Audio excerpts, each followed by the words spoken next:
Welcome to the Do Good X podcast, a sanctuary from the entrepreneurial grind. Hosts Kimberly Danielle and Stephen Lewis, advocates for impactful entrepreneurship, guide you on the path where purpose meets business. Join us to slow down, reconnect, and explore the challenges of under-resourced entrepreneurs, uncovering the unique journey of building businesses that make a difference. Now, your hosts. Welcome to the Do Good X podcast. My name is Stephen Lewis, and I am a catalyst for positive change, communities, and in business. For over 2 decades, I've inspired leaders and entrepreneurs to live and work on purpose with intention, faith, and a commitment to their well-being. And today I'm joined by my dear co-host, Kimberly Danielle. Hey, Kimberly. Hey, Stephen. Welcome, everyone. I am Kimberly Danielle, and I am a communication strategist. I am a community builder and a coach who comes from generations of faith-driven entrepreneurs and leaders who believe that our work should drive us and our purpose should drive us to contribute to the common good. Today really kicks off for the next several episodes, a different topic, but something very closely related to who we focus on in our work at Do Good X. And that's social entrepreneurs. We specifically work with entrepreneurs who are doing good in the world. In other words, this might be purpose-driven. You may call yourself purpose-driven. You may call yourself social entrepreneurs. The language varies, but the intention is the same. And one word from that has been a bit of a buzzword and continues to be is impact. But impact can have a lot of meanings, and it can also mean nothing at all. And impact can also be it can project something negative for some folks, and it can project something positive for other folks. But for us, when we talk about social impact, we're talking about the positive impact that these entrepreneurs, that you all are making, doing good in communities. So what does this mean?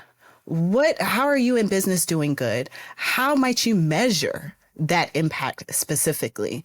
And so over the next several episodes, we'll really be diving into that. But today we're kicking off with that. How are you making a positive impact, and how are you measuring that impact to actually say that you're doing what it is that you set out to do in your business? So yeah, Kim, I think those are all great points. And one of the things I would say is that, traditional business success focuses on profit, scale, and growth. And while one way of social entrepreneurs do to measure success reflects that of traditional businesses, they also focus on results like transformation, equity, justice, regeneration. But these are just so much harder to qualify. So how do you measure what matters? Are you measuring outputs or outcomes? And if so, how? Well, outputs, for an example, are meals served, positive contributions to the environment, population of a particular underserved group of people employed. And then outcomes would be long-term behavior change, improvements in health, decrease in recidivism in a particular area, etc. And part of what we think about when it comes to measurement is really thinking about giving your own business solution, where you're focused, who you're trying to serve, what is the desired change that your customers want for themselves, their communities, the systems that they work within, or even the environment as a result of their use or engagement with your business. What is the desired change that they want? Not necessarily what you want, what they want. And then I think what I would invite people to think about are kind of like their goals. So what is like 1 or 2, not 5, not 6, but what are the 1 or 2 most important positive impacts that you can achieve through your business with your team and or partners in a 12-month or 24-month or 36-month period as a result of your answer to the previous question, which is, what do your customer desire? What is the desired change that they desire? And then I would invite you to think about your hypothesis. So it's kind of like, how does actually success is achieved? How will you know that you've actually achieved success? Again, a 12, a 24, or a 36-month period. What will be different in the lives of your customers, their communities, the systems that they work within, or the environment that your business is trying to serve? How does that happen? And how will you know that you've gotten there? The next thing I would invite entrepreneurs to consider are key indicators. What are 2 or 3 success indicators that you and your team are making towards the progress that you hypothesize and your impacted goals? And then finally, I would say choose, kind of a practical ways in which you can collect data, because you can spend your whole time trying to collect a whole bunch of data, but really you're collecting data on the actual indicators that will demonstrate that you're actually making progress. So what are the practical ways? Is it a survey? Maybe it's interviews.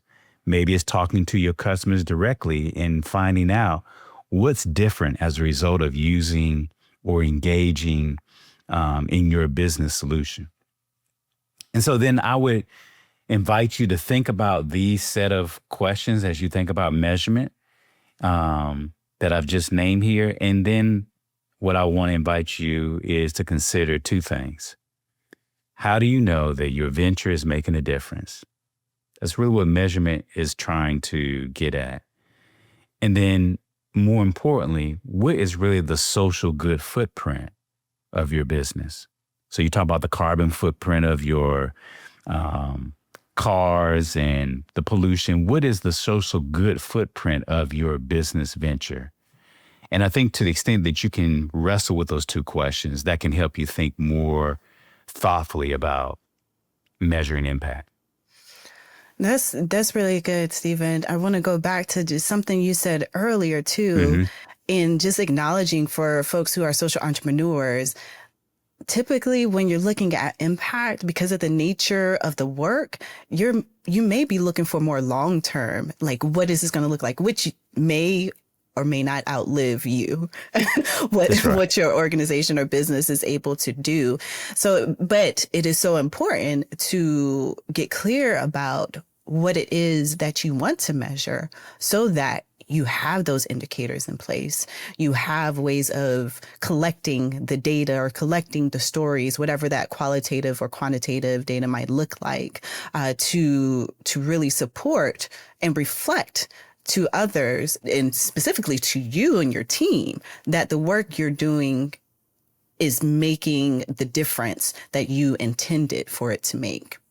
And so the steps that you walked through, Stephen, and the tips are so helpful and important for you all to consider.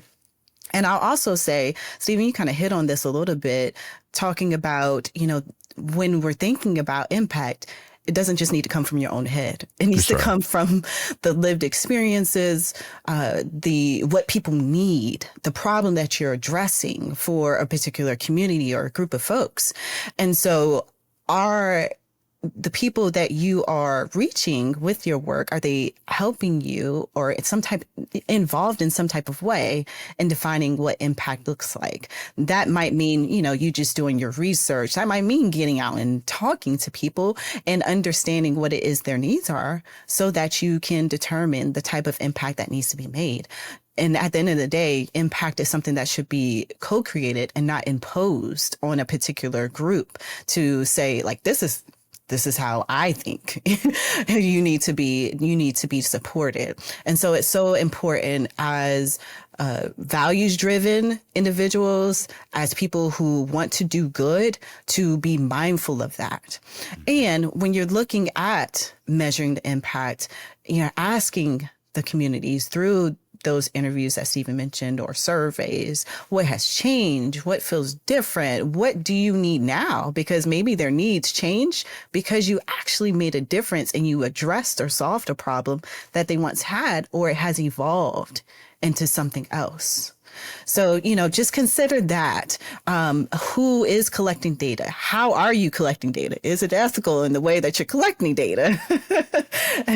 And so these are all, I know there's a lot of questions that we are providing you all to consider. But these are good questions to reflect on, to have clarity around what you're measuring and to make sure that what you're measuring matters, like Stephen said earlier. One organization or business that Steve and I have looked at multiple times for the ways that they not only measure, but communicate their impact is Warby Parker. And Warby Parker addresses the problem that eyeglasses are too expensive. And they have a belief that everybody should have access to eyeglasses and everybody has the right to see. So they have a social good model in the ways that they do their work and giving glasses, giving a pair the buy one, get one, but also engaging in communities and giving them the ability to do eye exams. But they provide what they offer the eyeglasses as far as developing the materials and selling them. They started by doing it in-house to save money, if you're not familiar with Warby Parker. But what I want to get to specifically as it pertains to impact, they thought through the things that Stephen names. They thought through that social good footprint, starting out with, well, what are our core values? For them, it's around doing good. For them, it's around take action. For them, it's around learn, growing, and repeating, which these are all good for entrepreneurs, period. But these values had implications for the types of things that they measure, because not only are they measuring the impact they're making on the community, but they are also taking note of how they want to hold themselves as a team and as an organization. So you may also be looking at what is the impact you want to have on your team and also on the community that you're serving. But again, they had their core values. Then they identified the key topic areas that they want to measure. And those topic areas didn't just come out of the founders' minds. They talked to team members. They talked to stakeholders. They saw what was most important. So this was around sustainable design, ethics and integrity, product safety, different topics that are important for their particular work. So after they identified those topic areas, they had frameworks. Some of you may be familiar, especially if you're in the social impact space, you may be familiar with the UN Sustainable Development Goals. And so what they do is use that as a framework and as a baseline for pooling what key areas they're addressing. And then after they have that framework, they have their impact indicators. So that's when we're getting down to the nitty gritty. How are we actually going to know that we're meeting this goal? And so for them, for example, focusing on sustainable design, and they wanted to evaluate their supply chain to make sure things are delivered in a timely manner, or they're looking at their particular partners to make sure their items are ethically sourced. And so they are just, very intentional about this. But I give you that example to say that there are different ways that you can approach it. So they're using a specific framework, but there's other frameworks. They have different topics for their particular business. You have some that will be for your particular impact area, focus area of your business. And these indicators have to meet what it is that your vision, what your team's vision and hopes are for your specific work. Yeah, I mean, I think those are all good points, Kimberly. And Warby Parker is a phenomenal business in terms of who has been able to think very thoughtfully about their impact. And what I would, as you was talking, what it made me think about was that in many ways, impact measurement is a form of customer discovery, but it's about impact discovery. It's really about discovering the impact that you may desire to have, and then the unintended impact that your work may have because of the ways in which your customer or your communities or the environment as a result of your business. And so, I think those are really important. And I think it's, again, that the more that you talk to the people that you're trying to work with, the communities that are impacted by your business, the systems that folks are working within, or the environment as a whole, you will become clearer about the things that you want to do or the things that you want to prevent as a result of your business. So impact isn't always immediate, right? Sometimes it's slow. It's relational, and oftentimes it's messy. But metrics can tell a story, but remember, they're not the whole story. So, I think part of the invitation is to make peace with ambiguity. That some of the most meaningful impact is hard to measure. Think about things like dignity and hope and shifting one's mindset. Those are not easy things to get a handle on. And sometimes you have to journey with your customers and to allow your customers to be able to speak into what they feel as a result of their engagement in your particular business solution. Use storytelling, reflective practices, and community dialogue as a part of your evaluation kit. And then I would just offer kind of 4 other things that you can consider. There are many things that you could actually look at, but I'm just going to offer these 4 things. So SOPAC has a thing that's called the Social Impact Metric Guide. Acumen Academy has 17 impact measurement tools. Then there's also a social impact toolkit for nonprofits. And then Harvard Business Review has a wonderful article about social impact efforts that create real value. But those are just 4 things that we want to leave you with. We'll put them in the actual show notes. But hopefully that this will help kind of catalyze you on your journey to looking at measuring your impact that you want to have in the world. Yeah, listening to you, Stephen, also made me think about storytelling and the power of storytelling. Mm-hmm. And so, just to emphasize something you already named, don't just focus on the numbers too. The stories are very important. Stories actually compel people and reach people in a deeper way than just data points. And so when you're not only thinking about assessing your impact, but also how you communicate that to stakeholders, potential investors or customers, that's important. Storytelling is important. And then the other thing that I would mention as well is sometimes you got to get a little creative. I think back to, I forget where this example came from, but someone wanted to measure the happiness of people after hearing a particular lecture. And so how they did that was they counted the amount of smiles on people's faces in the room after that. So, also be creative with how you might measure the impact. So I really hope that this, if you're in the social entrepreneur space, this has given you some ideas to measure what it is that you're up to.